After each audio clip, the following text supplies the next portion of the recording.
Hey y'all, this is Gina Dickson from Intentional Hospitality, and you're listening to the Eat Blog Talk podcast. Hey awesome food bloggers, before we dig into this episode, I have a really quick favor to ask you. Go to your favorite podcast player, go to Eat Blog Talk, scroll down to the bottom where you see the ratings and review section. Leave Eat Blog Talk a 5-star rating if you love this podcast, and leave a great review. This will only benefit this podcast. It adds value. And I so very much appreciate your efforts with this. Thank you so much for doing this. Okay, now on to the episode. Hello, food bloggers. Welcome to Eat Blog Talk, the podcast for food bloggers looking for the value and confidence that will move the needle forward in their businesses. This episode is sponsored by RankIQ. I am your host, Megan Porta, and you are listening to episode number 289. Today, Gina is going to talk to us about her amazing journey with food blogging, how she's massively increased her page views, and how this has really been a creative journey for her. Gina is the recipe developer and party planner behind the blog Intentional Hospitality. She began her blog to help people create easy-to-make meals and party food that would help create a table where people would come together and enjoy a meal and a conversation. Gina, I was just telling you before we started recording that I just never could have imagined you'd be here today, but I'm so thrilled that you are. Can't wait to dig into your story, but you know we all want to hear your fun fact. Well, my fun fact is during COVID, just before it shut down, we went out and bought an RV, a 29-foot Ace RV, and it was brown and ugly and whatnot. And I decided I'm going to flip this, and I got permission to keep it parked in our driveway for the, for COVID and, that kind of thing. And I gutted it and basically put in quartz countertops and did, high-end leather and just really did it up. And then I get this phone call from a friend that says, hey, Mel Gibson needs a place to stay while he's shooting a movie here in Augusta. We use your RV? I'm like, yeah. So they borrowed our RV. Well, actually, they rented it, and he stayed in it during the shooting of a movie. So it was just kind of a fun thing. Oh my gosh. Okay, now I remember you telling me that, but I had forgotten that. So do you have the RV still? We decided to sell it just after, probably 6 months ago. And we are living in an apartment. We sold our house. We sold the RV. We're simplifying life. We're building right now. And so, yeah, everything's gone. And it's like a refresh. Absolutely. And the reason, let me share with everybody, the reason is because we became empty nesters. And that's a lot of my story, too. Yeah. Oh, yeah. We'll get into that. And then one last question about your fun fact. Did you actually get to meet Mel? No. Oh, dang it. Just did not. But I did give him my master's cookbook, and I wrote him a little letter and said, here's some recipes from Augusta, from my blog, blah, blah, blah, and he took it. And so, it was just kind of neat. Oh, that is a really cool thing. Wow. I love that. Okay, well, let's get into your story, Gina, because you have such a great story. You mentioned that you're like a super creative person and you needed a way to express yourself after being an empty nester. So would you mind just telling us your story? We want to hear like how this all evolved for you. Sure. I could start where everybody wants me to and say, last December I was at 18,000 page views, and this December I was at 112,000 page views. But that really is not the story that I like to share, but it's more about perseverance. I'm not one of those people that just, I figured it all out. Here, I've got to be a successful blogger. It was a journey for me. And when I started out, it was in 2008 when I started my first blog. I was a homeschool mother of 6. And I needed an outlet to be creative that I could do while they're doing their schoolwork. And that was kind of where it evolved from. I was on a free platform for homeschoolers. And then around 2011, I moved over to Blogger. And that homeschool blog became more of a decorating and recipe blog. And, and I was just working on it whenever I could fit it in, doing this algebra 2 and trigonometries and all those things. And so then around 2014, I decided this is something I want to do when the kids are done, because I was down to the last 2 kids and they were in high school. And I thought, I can do this as a full-time job when I'm done. And so I got on a local server and Intentional Hospitality was born. And then lo and behold, the next year, my sister, who lives in Atlanta, called me and said, hey, let's go to Italy. And I'm like, what in the world? And she's like, Annette Joseph has a workshop. And that was a friend that she knew there that in Atlanta. And she had workshops for food styling in Alasia, Italy. So I did it. And I'm like, oh my goodness, this is real. This is the first big step God opened for me to go and learn how to shoot photography for my food blog. Well, at that point, I didn't even own a camera. So I got on the the computer, and I just started Googling what kind of, camera should I have? And I went in and I decided on a 6D and headed to Italy, never really even shooting it other than just when I first got it out of the box. So, and it was good. And we had a wonderful time. And I met Jules from Jules Kitchen. Y'all need to look her up. She's wonderful, food blogger over there. And I just got this creative spirit that just bloomed in me as far as photography and opening, the idea of creating recipes and just all that. So, and about that time, I started listening to Brandon also from Blog Millionaire, and I was just absorbing anything that he had to say about growing your blog. And I was really excited. The kids were the last two were a junior and a senior, and I was ready to take my blog full time. I was doing lots of posts. I probably had about 200 posts at that point. And then I got a cancer diagnosis, and my world just stopped in 2016. I did not even touch my blog. I mean, it was just 100%. I'm going to beat this. I'm going to, live again and have a normal life. And of course, when you're going through chemo and radiation and all that, food is just not one thing you're going to think about. And I couldn't even think to make a recipe on my site to smell the food or have anything to do with it. I just basically let it just live on its own for a while.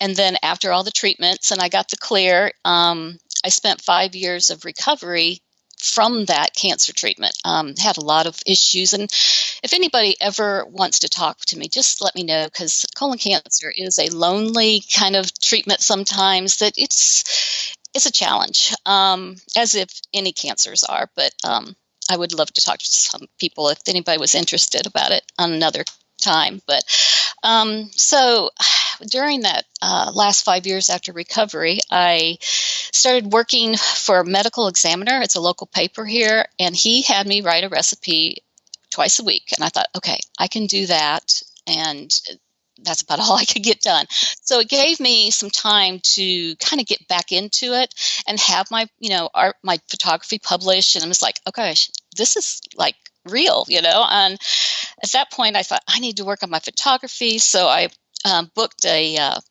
workshop with Jen Davis and from 2 Cups of Flour, ran up to Nashville and spent some time with her. And it just opened a world of photography for me that I didn't know. And right after that, she won the Savor Award. So it was just kind of like, oh my goodness, I know this famous person. So it was just fun. But so then about that time, 2020, I found you. And that's where I think we can pick up.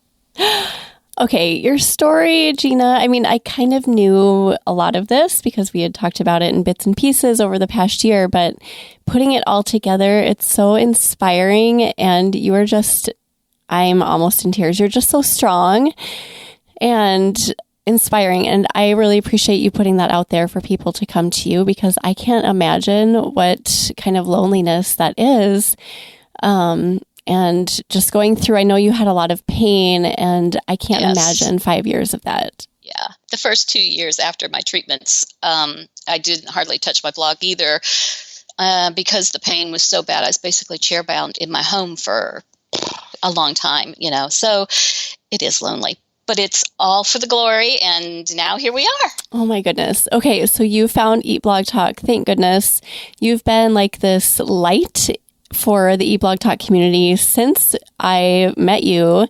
I'm so grateful for you. So what kind of inspired you to get back in and make this a business and just kill it? Because you've gotten so many page views within the past year. So can you talk us through the past year and like what inspired you throughout the year?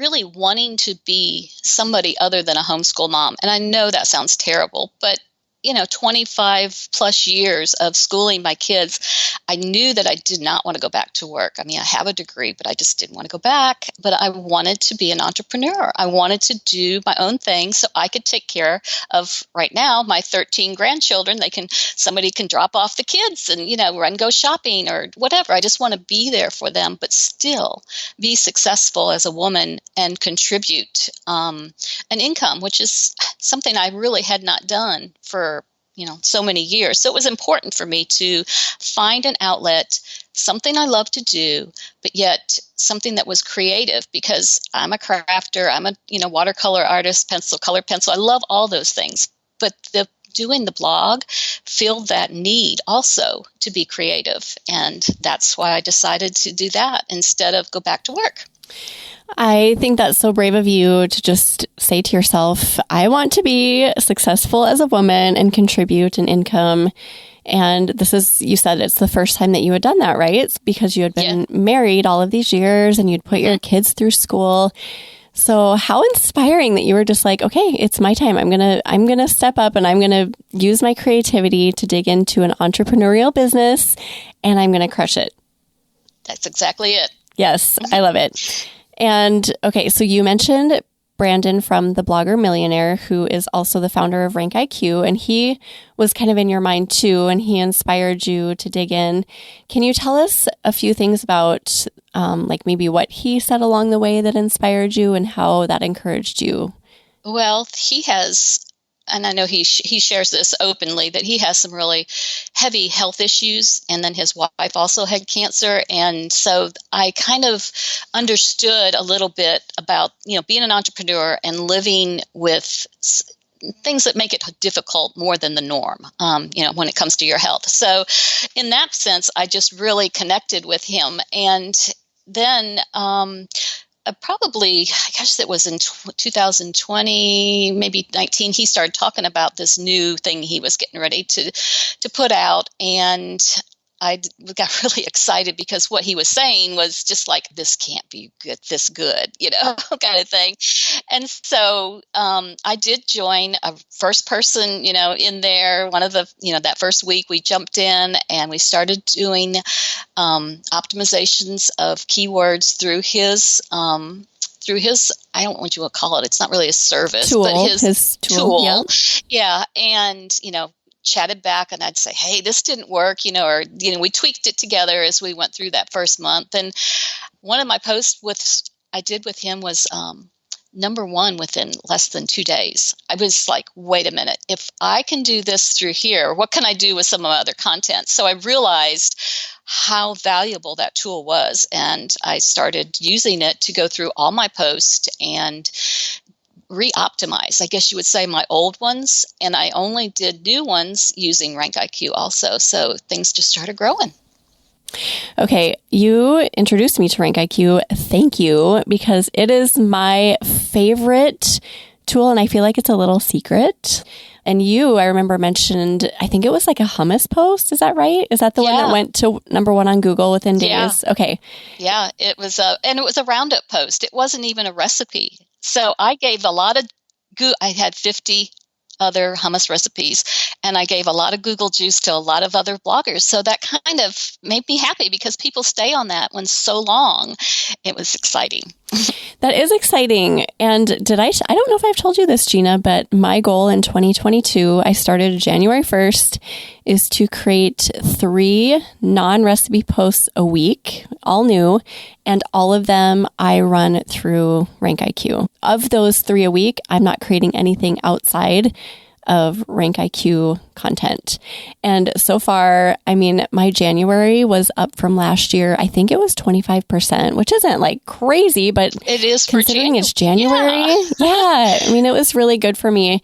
And I anticipate, my goal is to triple my page views in 2022. Because honestly, because of RankIQ, it is a game changer. And thank you for introducing me to Brandon and to that tool, because literally it's like my secret right now. I want to share it with everyone. It's so powerful. Yeah, I do too. And I really think that has been the key.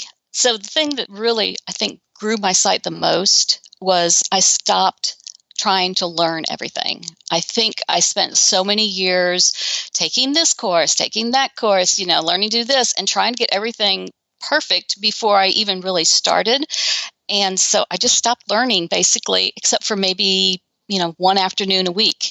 And I just started writing posts. I just started taking pictures, and I did just the things that were important to grow my site instead of trying to figure it all out and make it perfect. Hi, food bloggers. I'm taking a pause here on the episode really quick to tell you about the spring retreat that we are planning through Eat Blog Talk. This retreat is focused on you, food bloggers who want to come together and collaborate and learn from one another and grow in ways that you cannot even imagine.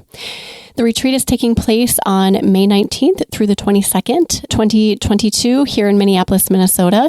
We will be spending 3 nights together, 2 intensive days learning and growing in a beautiful rental property in Minneapolis. There are a few spots left for this retreat, so if you're interested, go to eatblogtalk.com/spring 2022 retreat. You will find all the information there that you need. You can join the wait list and see how it will benefit your business. I hope you decide to join us. It's going to be really powerful and awesome. Okay, back to the episode. It's so tempting to just learn, right? Because there's so much to learn in this world of food blogging. And at some point, I think we all get to that spot where we're like, okay, I need to pause the learning and actually go do. So what do you suggest for that? Like, how do you figure out when enough is enough when it comes to learning and what to dive into when we are deciding to just do? Well, when I decided to stop learning, in a sense of I wasn't stopping. I was just putting it aside and not making it a priority. Or maybe I should say I wasn't making an excuse not to do what I should be doing as far as creating content. So April 1st, I got in a audit with Casey, and he said, of course, it would be August before he could get to me. And I was like, but I was ready. It's kind of, okay, so I'm saying, Casey, what can I do between now and then to help my site grow? And he said a few things, and I think that all of us should take it to heart. He told me to get rid of She Media. I had the ads on, and he said, it's slowing your site down. He says, you will be happier if you take it off and wait and be patient. And so I did. And he also told me, since it was so long to get with him, he said, get a top hat rank audit. And to me, that was like ka-ching, ka-ching. I did not have the money for that, but I wasn't really making any money. And so I went on Facebook Marketplace, and if you love something enough, you're going to find a way. And I started selling stuff. I went through the house, and I had this huge yard sale kind of through my house. The kids were all starting to move out, and I had all this stuff that I've been saving for all those years. And I used it towards the audit for Top Hat Rank, and then also for Casey. And I paid my way through yard sailing to get to where I wanted to be, because that's what I needed to do to make this a business. So after that, I moved over. I had the Top Hat Rank and did a lot of cleaning. And then I moved over to Feast Theme, which I'm not saying that's the best thing for everybody, but that's just what worked for me. It got my page speed up. And then, so that was April. By May, after doing all those things, I got with Mediavine. And then, it was just from then on, it was just uphill. And you've since upgraded to AdThrive, correct? Yes. I have my audit with Casey in August, and I also have a little support group that I get together with and I really, like you say, community is so important.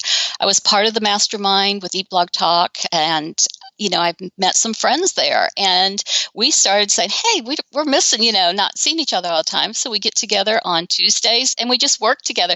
We put it, we meet, and then we push silent and the video, and we work. And then if we have a question, we just pop in. We do that for about 2 hours on Tuesday. And then Thursdays we get together in the afternoon, and we have like a hot seat, and we just talk and share what's been going on. And, that's really helped me grow too, because it's very isolating to sit here by yourself all day long. And what one would learn, we would share with each other. And then it just seems like we've all grown so fast together like this. So the rate of growth, I feel like, is exponential when you can find a group of people to work together with, like you're mentioning. And I'm so happy that you guys have continued that relationship. I think you are accelerating your growth more than so many people because of it. Yes, I agree. Also, web stories became a big accelerator for me also. Of course, Lori's with me in that group, and she's the one that we were all just saying, let's try this, let's try that. And yesterday I sent them a thing and I said, hey, did you see that so-and-so put their web stories on Pinterest and they used it like this, blah, blah, so we're always bouncing back and forth ideas and trying new things together that will accelerate our businesses. And it's just a great thing to have community. Yeah, because those little things, like you mentioned, you don't necessarily know about. They're not on your radar unless somebody else just happens to mention it. So you're like lifting up your entire group by just bringing these little things to the table. And web stories, oh my goodness, that has been huge for so many bloggers in 2021 and even still now. Can you tell us like how many you're doing? Like what is kind of your strategy with web stories? I've been trying to do 3 to 4 a week. Of course, right now I'm gearing up for Masters. And if anybody doesn't know what that is, I live in Augusta, Georgia, and I do have a lot of copycat recipes for Masters. And it's a huge week for me. Last year, it was like 400,000 page views within a matter of 5 days. So it's like I'm trying to, of course, then it dropped right back down to like 30,000 after the next week. But anyways, I'm gearing up for that. But for web stories, I have really just found that consistency is the key.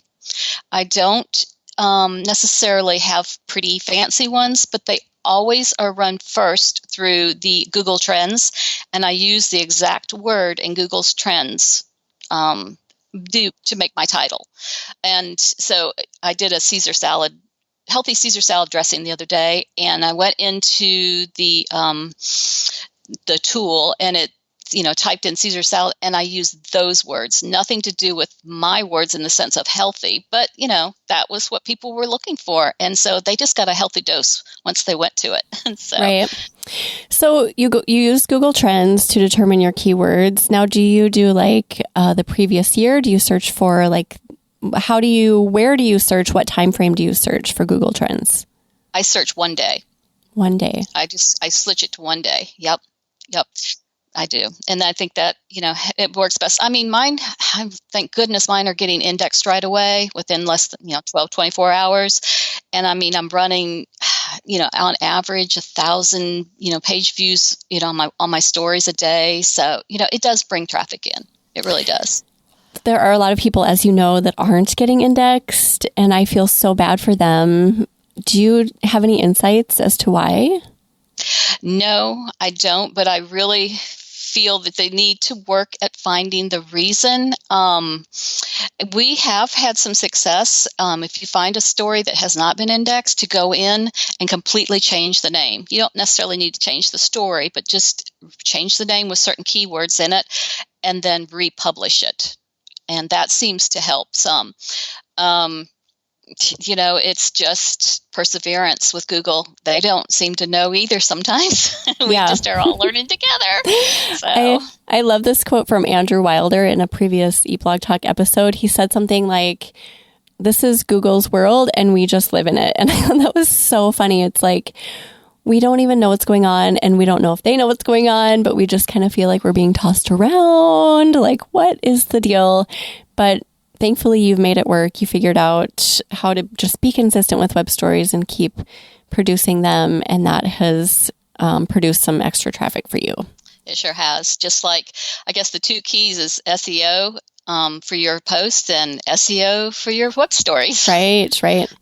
So RankIQ, eBlog Talk, web stories. Is there anything else that you want to mention that has contributed to your massive growth? Just realizing this is something that I can do and be successful at. I mean, it's a mindset thing. I've never really been able to do something like this. I didn't have the opportunity. So this is something that fills me up, is all I can say. I found my passion. And I found my creative therapy when things aren't going well. It's like, I'm just going to go get in Canva and create something because I love doing it. Or I'm going to go create a web story because I'm kind of grumpy right now and I need to kind of, get that jolt of creativity out. It feeds me and it's a therapy for me. Yeah, I think that a lot of us can say that too. And I'm really glad you mentioned that. I wanted you to mention it because I wrote down in my notes here, I don't know, probably 10 minutes ago, I wrote confidence and I circled it because I've watched you evolve with that. And I feel like, I don't know, it was probably around March of 2021 or April, maybe when you were getting onto Mediavine right around that time, that I just saw a shift in you with your confidence. And I can't even explain it, but there was something different. Like you knew you could do it. And that is when you just took off and you started digging into all of these resources and tools and avenues. And you were sharing more about you and like what your end goals were. And I love that you have found that, Gina. It has been so fun to watch that. Thanks. It is. And, God gives us gifts to use. And I'm using them. I'm using my creativity, my art, my love of food, my opening my home to have people, come over and hang out with me. It's just all part of who I am. And when you're doing what you love and what you've been gifted with, then you're going to succeed. Your journey has so many messages and cool stories and like perseverance, confidence, just, creativity, digging into this as a creative passion. What would you say your number one takeaway for people listening if they're maybe in a place where they're feeling stuck or maybe they're going through something big like you did for 5 years? What would your main takeaway be for them? I think the thing that helps me the most was finding my confidence was to find out who I was. I spent so many years being a homeschool mom, and it was like, I'm done. What do I do next? This is my identity was gone. And when I realized that I could be a woman that creates a business and has a why again, other than, what I had in the past, that's when I decided I can do this. I can step forward. And I did it with community. I did it with an understanding that I enjoyed what I was doing. I so want people to find their own why.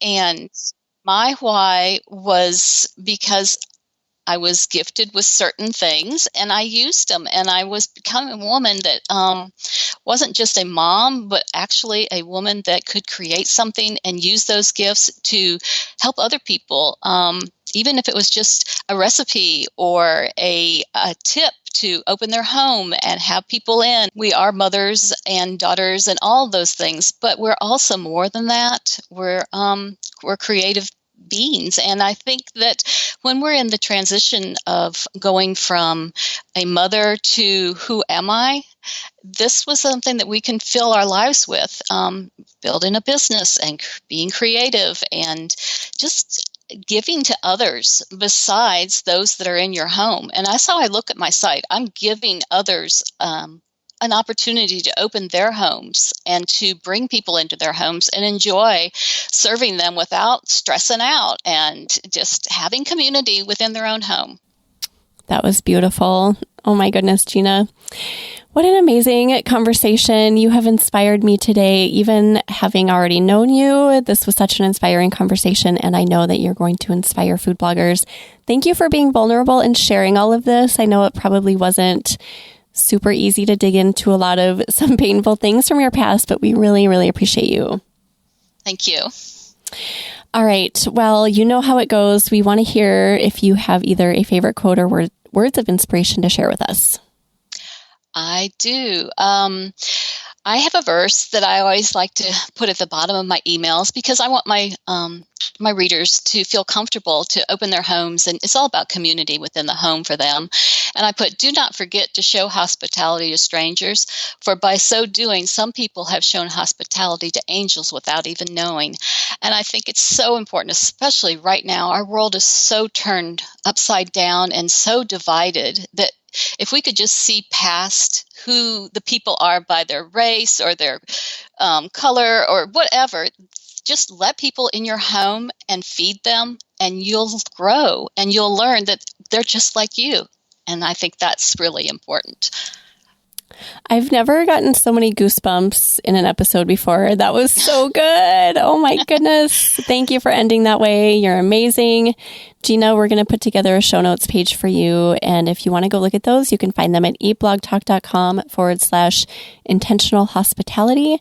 Why don't you tell everyone where they can find you online and on social media, Gina? Sure. Let's see. On Facebook, I am Intentional Hospitality Blog. And on Instagram, I'm Intentional Hospitality, as well as Pinterest. Awesome. Everyone, go check Gina out. Thanks again, Gina, for just being here today. And thank you for listening today, food bloggers. I will see you in the next episode. We're glad you could join us on this episode of Eat Blog Talk. For more resources based on today's discussion, as well as show notes and an opportunity to be on a future episode of the show, be sure to head to eatblogtalk.com. If you feel that hunger for information, we'll be here to feed you on Eat Blog Talk.